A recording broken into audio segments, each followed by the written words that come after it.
Hello and welcome you guys to my new tutorial about the Euler gamma function. In this video I will teach you how to derive the functional equation of this crazy function. So let's just have a look at the function itself. It's looking like this: gamma of s. Actually, this is the letter of the Greek alphabet for gamma, okay, G, so to say. And now here we have an integral. Boundaries are 0 and infinity. Here the integrand is t to the s minus 1 e to the minus t dt. Okay, very important, this integral is only converging for a real part which is bigger than 0. Okay, we could derive that, but I'll just keep that as practice for you. Okay, so let's just start off. How do we derive the functional equation of the gamma function? Let's just try this. We plug in, instead of s, we plug in s plus 1.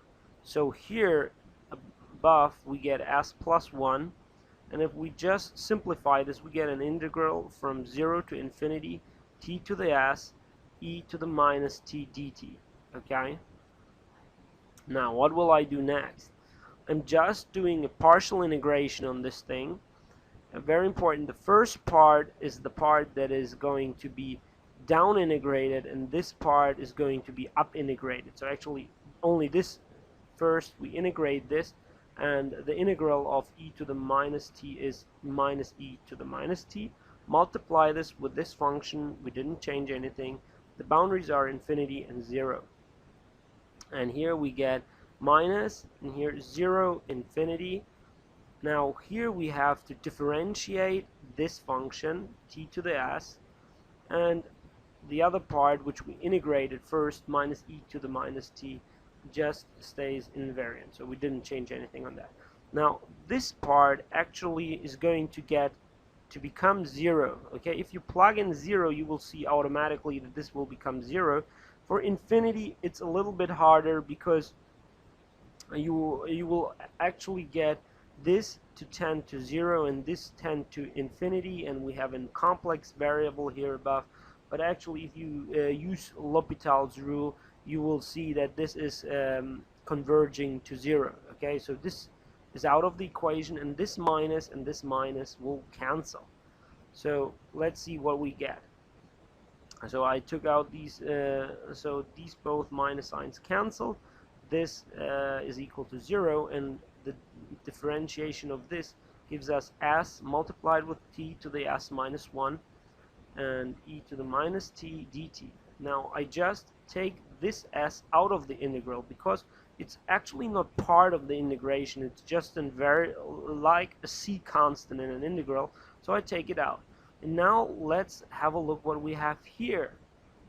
This is actually the gamma function that we had here above. So what we have actually showed is that gamma s plus 1 is equal to s multiplied with gamma of s. So let's write this down. This is the functional equation of the gamma function, and that's all the magic that was behind that. Now there is a little bit about this. You might ask, what the heck is the gamma function? Maybe you actually know it.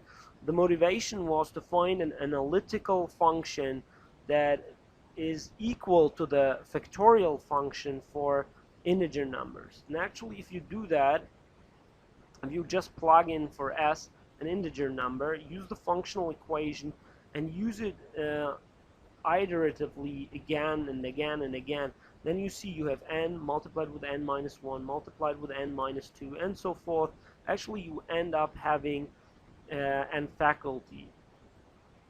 Actually, you will end up in having to integrate the integral for s equals 1, not s equals 1, but gamma of 1, and you will see that this is equal to 1. So this is the end where we will stop.